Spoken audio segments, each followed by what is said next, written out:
Ladies and gentlemen, welcome aboard. All carry-on items should now be stowed securely, either in an overhead bin J'étais or under the terrorisé. Je me souviens encore quand je me suis levé ce matin-là pour prendre mon avion. Le stress était tellement fort que j'avais même hésité à ne pas partir. Je quittais Beijing sans trop savoir dans quoi je m'embarquais. Je partais tout seul parce que ça me faisait peur. Je sentais ce besoin de me tester, de sortir de ma zone de confort et de voir de quoi j'étais capable, sans personne. Mais aussi parce qu'il y avait cet appel à l'aventure qui résonnait au fond de moi. Je voulais clairement pas passer mes vacances chez moi, et surtout il fallait absolument que je fuisse le froid de Beijing. J'avais besoin de retrouver le soleil, la chaleur et la plage. C'est là que j'ai décidé d'aller au Vietnam. J'avais 1 mois et demi de vacances et mon seul objectif était de ne pas revenir chez moi avant la reprise des cours.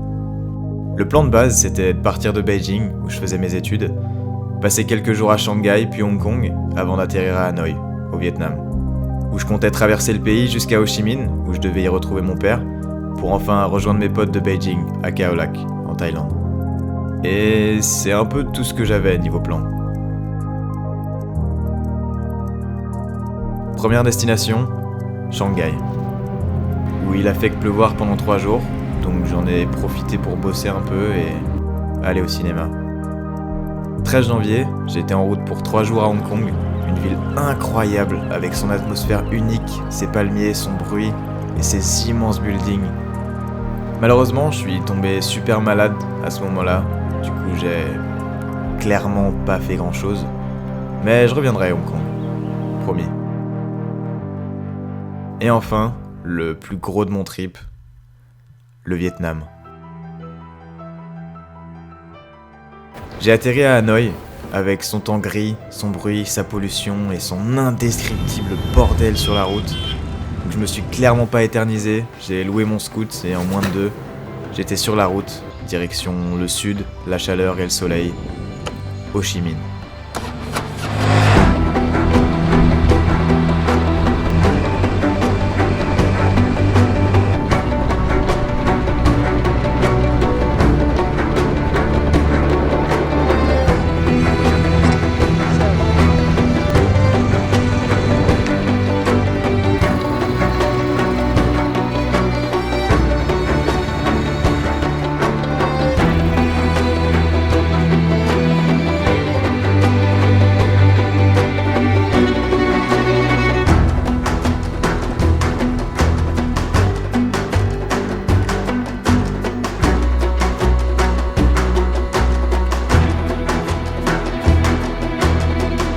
Du coup, j'avais pas vraiment de plan en arrivant.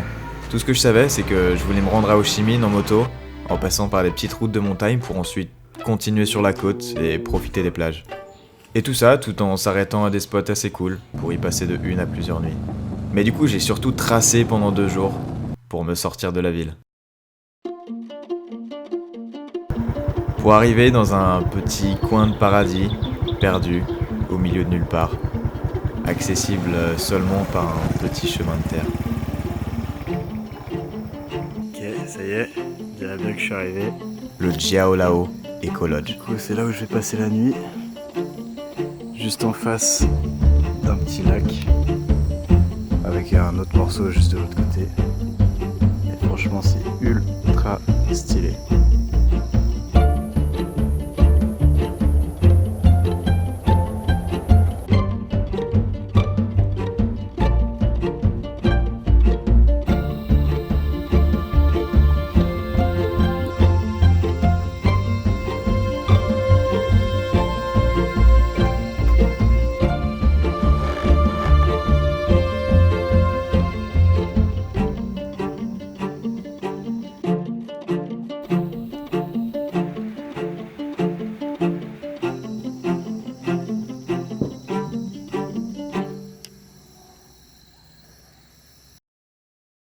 Je devais y passer une seule nuit et continuer de descendre vers le sud, mais malheureusement il s'est mis à pleuvoir assez fort, donc j'ai attendu jusqu'au lendemain en espérant que ça se calme. Mais ça s'est pas vraiment arrêté. Donc j'ai profité d'un petit moment de répit pour ranger toutes mes affaires et reprendre la route bien vite.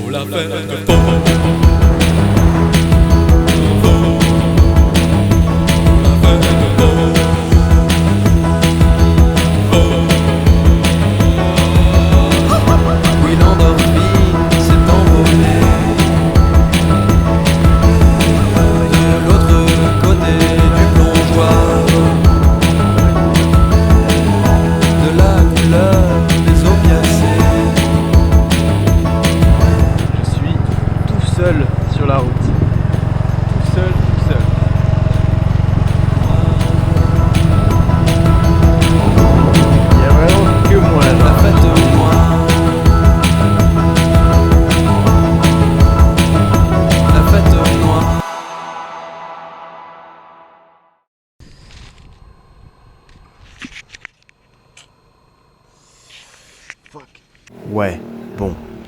Évidemment, tu traverses clairement pas le Vietnam sans crever. Ce serait pas drôle sinon. Et puis finalement, j'ai pu repartir assez vite.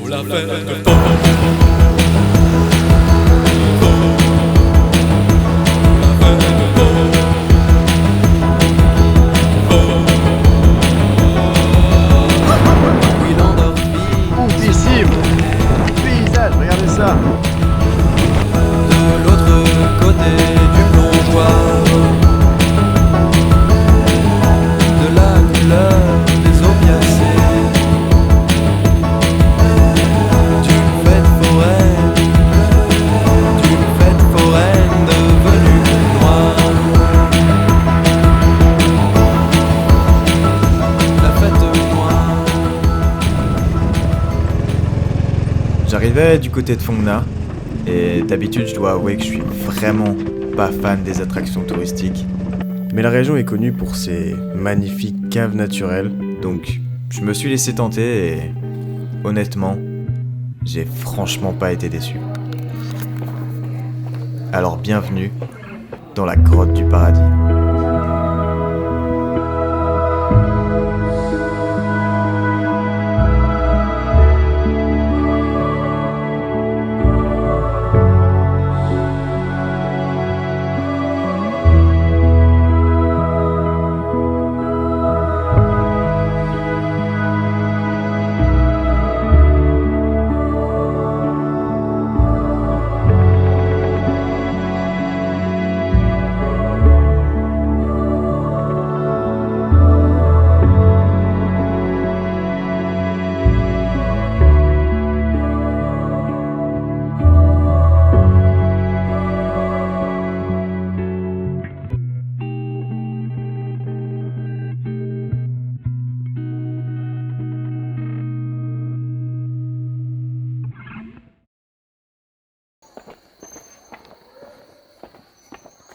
Du coup, je me suis posé quelques jours à Phong Nha. J'avais déjà fait plus de 640 km en 5 jours, et je venais de rencontrer des gens super cool avec qui je partageais ma chambre. Donc c'était l'occasion de se faire des potes et de visiter un peu le coin ensemble. Ma prochaine étape, c'était Hue. C'était le trajet le plus long que j'aurais eu à faire depuis le début de mon trip. Plus de 300 km et environ 7 heures de route sans compter les pauses. Heureusement, il y avait ce mec de LA que j'avais rencontré à l'auberge et qui se rendait là-bas aussi. Du coup, on a pu faire la route ensemble. Et honnêtement, la route était tellement dingue, on s'arrêtait au moins toutes les 20 minutes pour profiter du paysage.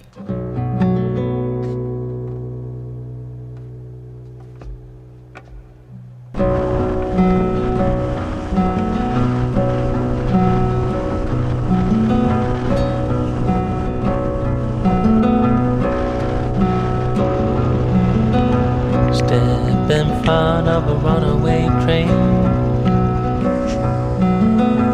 just to feel alive again. Pushing forward through the night, aching just to worry aside. It's so far away. It's so far away.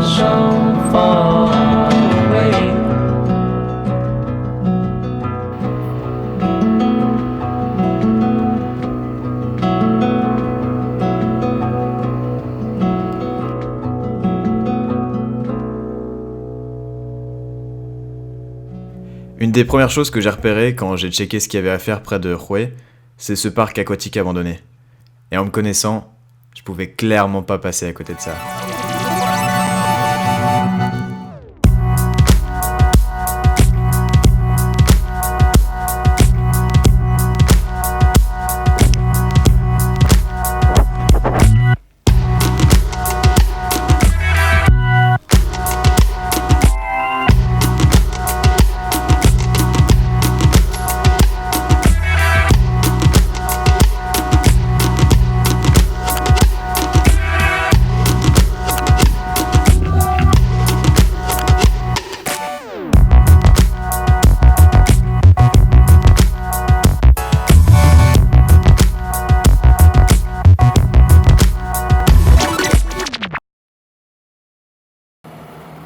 Et ça, c'est Antoine, mon coloc de Beijing.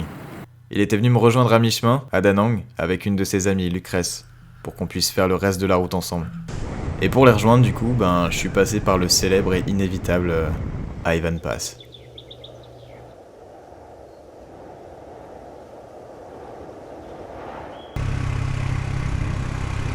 Et ça y est, je l'avais fait. Je réalisais mon premier objectif. Le temps était super agréable et j'avais enfin les pieds dans le sable pour la première fois de mon trip. Après quelques jours, posés dans des bungalows près de la plage, on se préparerait tranquillement pour rejoindre Hoi An.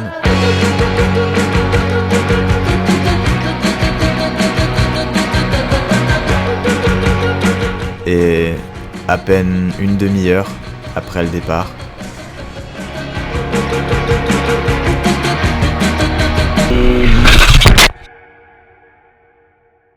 un virage un peu mal négocié, avec du gravier sur le bord. Je vois la moto d'Antoine glisser et tomber juste en face de moi. Et à peine une seconde plus tard, c'était la mienne.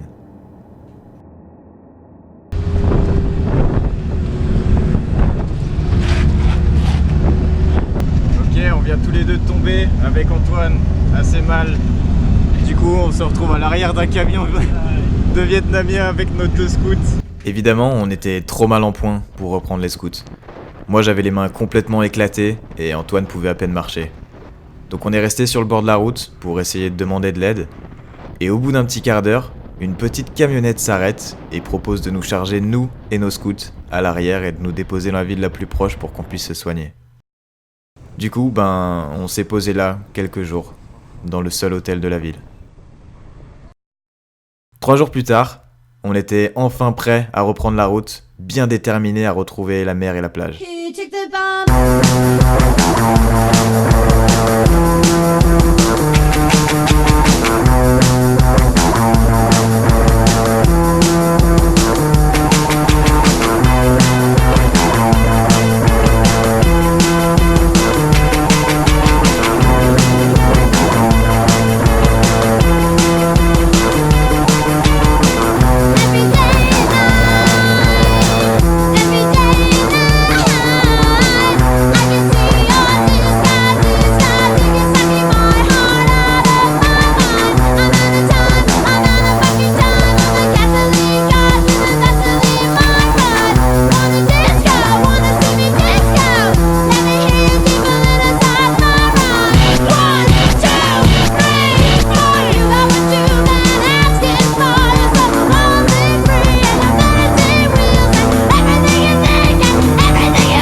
Après ça, j'ai quitté Antoine et Lucrèce, qui eux ont continué vers Ho Chi Minh, pour moi rejoindre mon papa, qui venait me rendre visite. On s'est retrouvés vers Dalat, et on a réussi à se dénicher un petit spot incroyable pour quelques jours. Une petite cabane perchée dans un arbre, complètement perdue en pleine nature.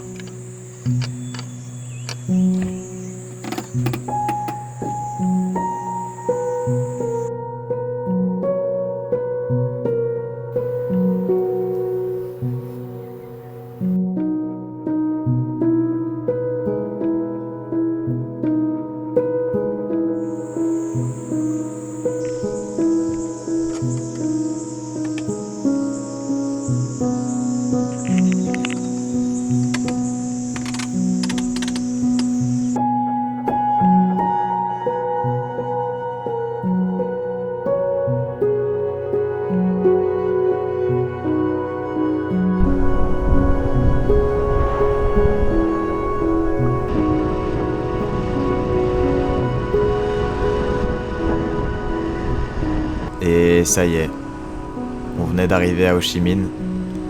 Les chiffres étaient tombés, plus de 3000 km au compteur.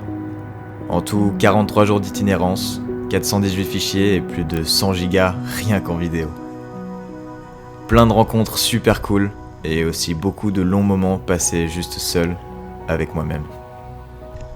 C'était le moment pour moi de dire au revoir à mon père, qui lui rentrait en France, et à mon téléphone, que je venais d'oublier dans le taxi en allant à l'aéroport.